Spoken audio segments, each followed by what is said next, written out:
Hello friends, welcome to my YouTube channel business solution. आज हमारे YouTube channel पर हम टीसीएफ में कमेटी के बारे में जानेंगे कि ये कमेटी किस तरह से काम करती है।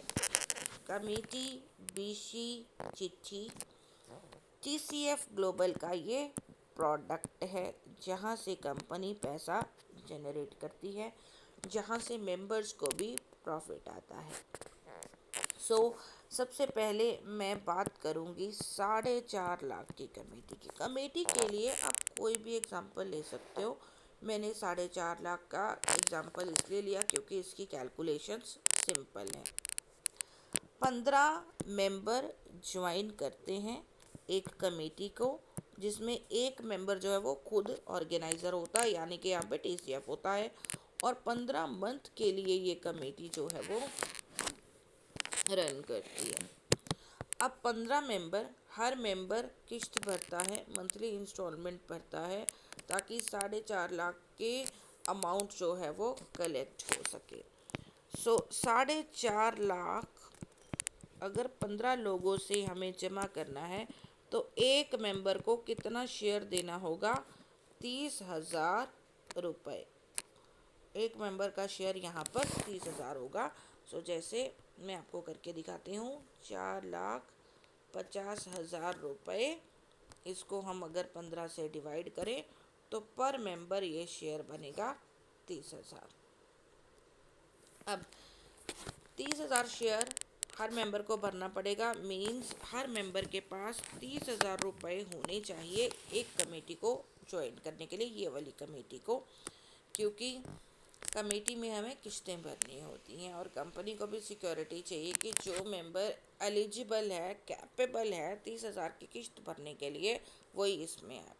अब आगे ये निर्भर करता है, अगर आप बोली निकल आती है आपकी, आप विनर बन जाते हो, तो किस्तें आपको जेब से नहीं, टीसीएफ के सिस्टम से ही देने में सहायता मिलेगी।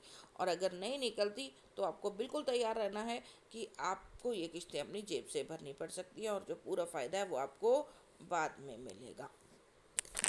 अब बोली कैसे लगती है? बोली ऑनलाइन लगती है, सॉफ्टवेयर पे लगती है, और वो बोली का प्रोसेस बहुत आसान है। आप अपने सीनियर से अपलाइन से समझ सकते हैं कैसे लगेगी। मैं आपको कैलकुलेशन समझा देती हूँ। 21% से लेकर 42% तक बोली लगती है, मतलब मिनिमम 21% तो लगनी है, और मैक्सिमम 42% से ज़्यादा बोली नहीं जाएगी। अब हर कोई बोली में आना चाहता है, हर कोई विनर बनना चाहता है, हर कोई एक बड़ा अमाउंट इस क्राउड फंडिंग से 15 लोगों के ग्रुप से अपने पास लेकर जाना चाहता है। एक या एक से ज़्यादा मेंबर अगर इस बोली में विनर होते हैं तो ड्रॉ निकलता है, और सिस्टम से ही ड्रॉ निकलता है। इसमें कोई इफ़ बट नहीं है, हम कोई हेर फेर नहीं कर सकते, और उस ड्रॉ में जो विनर होता है वो पूरा अमाउंट लेने के लिए एलिजिबल हो जाता है। अब अगर आप भी इसमें आना चाहते हो, कमेटी में आना चाहते हो, तो आपको मिनिमम $100 से अपनी आईडी लगानी होती है, यानी कि 9,000 रुपये से, जिस पर आपको 10% मंथली 900 रुपया आना शुरू हो जाता है। अब आप आए सिस्टम में, 9,000 रुपये से अपनी आईडी लगाई, 4.5 लाख की आपने कमेटी में पार्टिसिपेट किया, 42% के लॉस पे वो कमेटी का ड्रॉ हो गया। तो आपको कितना पैसा यहाँ पे मिलेगा, उसकी बात हम यहाँ पे कर लेते हैं। हम क्या करेंगे, 4.5 लाख में से माइनस कर देंगे 42% ऑफ 4.5 लाख, इसी को घाटा कहा जाता है। 4.5 लाख में से 42% लेस करके, माइनस करके, जो कमेटी उठाने वाला है उसको मिलेगा। तो इसको आप मैथमेटिकली कैसे कैलकुलेट कर सकते हो? मैथमेटिकली आप इसको 58% से भी कैलकुलेट कर सकते हो। 50, यानी कि अगर 42% निकाल दिया तो मतलब 4.5 लाख का 58%। तो अब 4.5 लाख का 58% कितना हुआ, वो भी कैलकुलेट कर लेते हैं। ये हो गया आपका 45,000, और ये हो गया आपका 4.5 लाख इंटू 58 और इसको डिवाइड करना है 100 से, तो 2,61,000 आपका अमाउंट बन गया। 2,61,000, 2,61,000 जीती हुई राशि है, विनिंग अमाउंट है। अब ये विनिंग अमाउंट कौन देगा? कंपनी देगी? नहीं, ये विनिंग अमाउंट आएगी 15 लोगों से। अब 15 लोगों से अगर ये विनिंग अमाउंट आएगी, तो अगर हम 15 से इसको डिवाइड करते हैं, तो इसको भी करके देख लेते हैं। 261,000, तो कितनी इंस्टॉलमेंट बनती है? 17,400 रुपये एक इंस्टॉलमेंट बनेगी। इससे ज़्यादा नहीं देना। फुल शेयर भले 30,000 बनता है इस कमेटी का, पर हर मेंबर को 17,400 ही देना है, क्योंकि हर मेंबर जो पैसा जमा करेगा 15 लोगों से, जो 2,61,000 बनेगा, वही विनिंग अमाउंट विनर को मिलेगी। अब विनर की आईडी है 9,000 की, उसकी मंथली इंस्टॉलमेंट जो बनती है, कंपनी में पे आउट बनता है वो 900 रुपये, तो 2,61,000 विनर को नहीं मिलेगा। विनर को 2,61,000 उसी केस में मिलेगा अगर उसकी 30,000 की खुद की पे आउट मंथली बनता है। अगर विनर का 30,000 का पे आउट मंथली बन रहा है तो ये उसको इनकम मिलेगी, नहीं तो ये उसको टॉपअप में मिलेगी। टॉपअप का मतलब क्या है?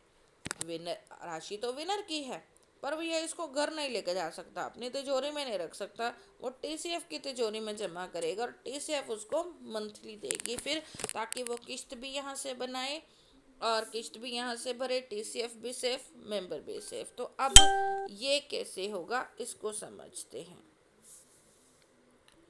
मिस्टर ए की अपनी आईडी है 9,000 से, और मिस्टर ए को मौका मिलेगा एक A1 आईडी लगाने का, क्योंकि वो विनर है और उस आईडी पे उनको 2,61,000 का टॉपअप मिल जाएगा। टीसीएफ ग्लोबल की तरफ से नहीं, 15 लोगों की तरफ से, जो 15 लोगों ने फंड जमा किया सिस्टम में, वो 2,61,000 रुपये बना। 17,000 रुपये की किस्त भरी हर मेंबर ने और 2,61,000 का फंड A1 को मिल गया। अब A1 को 10% आएगा मंथली, यानी कि 26,100 रुपये। ROI का 20% जो है वो यहाँ पर जाएगा AID को, तो वो बनता है 5,220 रुपये। आप खुद कैलकुलेट कर सकते हो कि अगर 26,100 रुपये है तो उसका 20% कितना हुआ, गुना 20 भाग 100, 5,220 रुपये ये बन गया। तो 5,220 रुपये उसकी AID को जाएगा, प्लस 9,000 पे 10% के हिसाब से 900 रुपये यहाँ भी आ रहा है, तो 26,100 जमा 5,220 जमा 900 कितना हो गया? कैलकुलेट करेंगे। 5,220 जमा 26,100 जमा 900 कितना बन गया? 32,220 रुपये। तो ये 32,220 रुपये 19 मंथ तक जो सिस्टम की कंडीशन है, राइट, उसको मिलेगा और ये उसका पे आउट बन गया। अब 9,000 रुपये लगा के मैं इसी सिस्टम से पैसे ले जाऊं और मेरे को 32,220 रुपये एक तरह से पे आउट आने लग गया, जो 19 महीने तक तो मेरे को आता रहेगा। मैं 19 महीने तो निश्चिंत हो गई कि ये तो मेरी एक फिक्स सैलरी बन गई, 32,200 रुपये, 220 रुपये। अब किस्त कितनी भरनी है? किस्त उतनी ही भरनी है जितनी हर मेंबर ने इंस्टॉलमेंट देनी है। 17,400 इंस्टॉलमेंट निकाली थी हमने, तो 32,220 में से 17,400 अगर हम निकाल दें तो कितना बचा वो भी देख लेते हैं। माइनस कर देते हैं 17,400, तो 14,820। ये 14,820 जो वो राशि है जो बच गई, नेट प्रॉफिट है। ये नेट प्रॉफिट है विनर का, जो पहले ही मंथ से कमाने लग गया सिस्टम से, और पहले ही महीने वो इतना प्रॉफिट अपने घर ले गया। अब आगे देखते। अब सेकंड मंथ क्या होगा, फिर से बिड। मोस्टली तो अब तक तो यही रिकॉर्ड है कि 42% तक ये बिड जाती है, पर अगर नहीं भी जाती, कोई 21 पे रुक गया, कोई 30 पे रुक गया, कोई 35 पे रुक गया, तो मान लो अगले मंथ किस्त कितनी गई, 18,400। अगले मंथ कितनी गई, 19,400, राइट।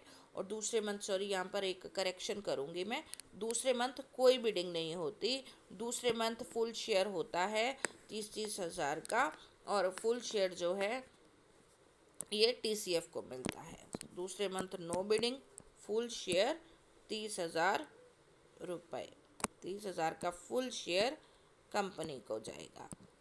तो यहाँ पर 30,000, अगर 32 में से 30,000 भी माइनस करें तो भी कितना प्रॉफिट कम मेंबर लेके जाएगा, 32,220 में से अगर फुल शेयर भी दे देगा ना वो, तो भी 2,200 रुपये उसके पास आएंगे। तीसरे मंथ मान लो उसने किस्त ज़्यादा भरी, हालांकि एवरेज तो 17,400 ही है, ठीक है, 19,400 मान लेते हैं। सो मैक्सिमम अगर हम इंस्टॉलमेंट एवरेज लगाएं, 20,000 भी भर रहे हैं, राइट। सो तो भी 10,000 12,000 रुपये मेंबर जो है वो घर लेके जा रहा है। पर हम ये नहीं कहते कि 12,000 लेके जा रहा है, हम ये कहते हैं कि 15 महीने मेंबर ने सिर्फ 8,000 ही बचाए, ठीक है। हम बिल्कुल कम से कम प्रॉफिट पे इसको कैलकुलेट करते हैं कि 15 महीने में हर बार मेंबर ने सिर्फ 8,000 बचाए, तो उसको 1,20,000 रुपये बच गए। 1,20,000 प्रॉफिट कितने महीने आना था, 19 महीने, तो 4 महीने वो 32,220 और लेके जाएगा। 4 महीने 32,220 और लेके गया, तो इसको कैलकुलेट कर लेते हैं कि अगर 32,220 4 महीने और लेके गया तो 1,28,880 और बन गया, ठीक है, 1,28,880। अब 1,28,880 में हम 1,20,000 जमा कर देते हैं, प्लस 1,20,000 रुपये, तो नेट प्रॉफिट 2,48,880 रुपये उसका बन गया, 2,48,880। जबकि हमने ये बहुत लेस प्रॉफिट पे लगाया है। तो अब मेंबर्स जो है पूछते भी हैं कि मैडम कितना ये प्रॉफिट निकला, तो इसको मैं बैक करूँगी, 2,8,880। तो ये अगर हम इसको 2,48,880 था, 24, ठीक है। तो अगर इसका परसेंटेज निकालना है तो क्या होगा, इसको मैं डिवाइड करूँगी, गलत हो गया, इसको मैं डिवाइड करूँगी 4.5 लाख से और मल्टीप्लाई करूँगी 100 से, तो 55% का प्रॉफिट। ओ माय गॉड, यहाँ पे कैलकुलेट किया है 55% का मुनाफा, और ये कैलकुलेशन बेस्ड है, और हम 55% ना लेके चलें, 50% ना लेके चलें, अगर हम 25 से 30% का भी मुनाफा लेके चलें, तो भी आप देखिए कि 15 महीने में एक कमेटी से हमने 25 से 30% का मुनाफा ले लिया 1.5 साल में, जबकि मुनाफा तो 50% तक आ रहा है। सो कमेटी में ज्वाइन करने से बहुत फ़ायदा है। अब लोगों को क्या फ़ायदा हो रहा है, जिनकी कमेटी नहीं निकल रही, किस्तें ही भरते जा रहे हैं, वो क्या करेंगे। अब जिसकी तो बोली निकल रही है वो यहाँ पे स्टेक करके यहीं से किस्तें बना के अपनी यहीं से भर देगा। अब जिसकी बोली आखिर तक नहीं निकली, उसका क्या हुआ, उसका क्या बनेगा, तो भी देख लेते हैं। सो उसके लिए हम कैलकुलेशन करते हैं। सो किस्त कितनी भर रहा है, एवरेज हम लगा लेते हैं 20,000। हमने 17,400 का ही कैलकुलेशन किया था, पर हम एवरेज लगा लेते हैं 20,000 की किस्त भर रहे हैं मेंबर, और ये किस्तें उसको 15 महीने तक भरनी है, तो 3 लाख रुपए की किस्तें भरी। अब जो लास्ट में कमेटी उठा रहा है ना, लास्ट कमेटी जिसकी जो 15 महीने तक निकली नहीं, बोली नहीं निकली, उसको कितना मिलेगा, 4.5 लाख रुपए। उसने 15 मंथ तक इंस्टॉलमेंटें कितनी भरी, 3 लाख। तो नेट प्रॉफिट कितना हो गया, 1.5 लाख रुपए। अब 1.5 लाख रुपए आप लगा लो, अगर 1.5 लाख रुपए का प्रॉफिट आता है तो कितना परसेंट हुआ, 1.5 लाख डिवाइड बाय 4.5 लाख गुना 100, 33%। 33 मत लगाओ, आप 30 लगाओ। 30% का मुनाफा फिर भी आएगा, जबकि कैलकुलेशन कह रहा है यहाँ पे 33 लाख, जबकि हमने इंस्टॉलमेंट भी बढ़ा लिया है 20,000 का। तो वही है कि 30 से 35% का प्रॉफिट क्राउड फंडिंग कमेटी से उसको भी आ रहा है जो बोली में पार्टिसिपेट नहीं कर रहा, 15 महीने बाद अपने पैसे को लेके जा रहा है। सो यहाँ पर जो बिड में आ रहा है उसको भी फ़ायदा, जो नहीं आ रहा उसको ही फ़ायदा। और कमेटी का पैसा कोई टीसीएफ तो दे नहीं रही अपनी जेब से, क्राउड फंडिंग का पैसा है, ग्लोबल पूल का पैसा है। 15 लोग कंपनी में कहीं से भी कमेटी में ज्वाइन करते हैं, उन्हीं का फंड है जो यहाँ पर क्राउड फंडिंग से कमेटी का पोर्शन बन रहा है। सो ये खूबसूरत सा हिस्सा था जो मैं आपको कमेटी के बारे में समझाना चाहती थी। अगली वीडियो में मैं आपको बताऊंगी कंपनी का जनरेशन क्या है, कैसे होता है। So thank you so much. अगर आपने इस वीडियो को देखा, समझा और आने वाले वीडियोस को भी समझना चाहते हैं तो मेरे यूट्यूब चैनल बिजनेस सॉल्यूशन को सब्सक्राइब कर लो, क्योंकि आने वाले टाइम में भी हर जानकारी आपको यहाँ पर मिलती रहेगी। Thank you.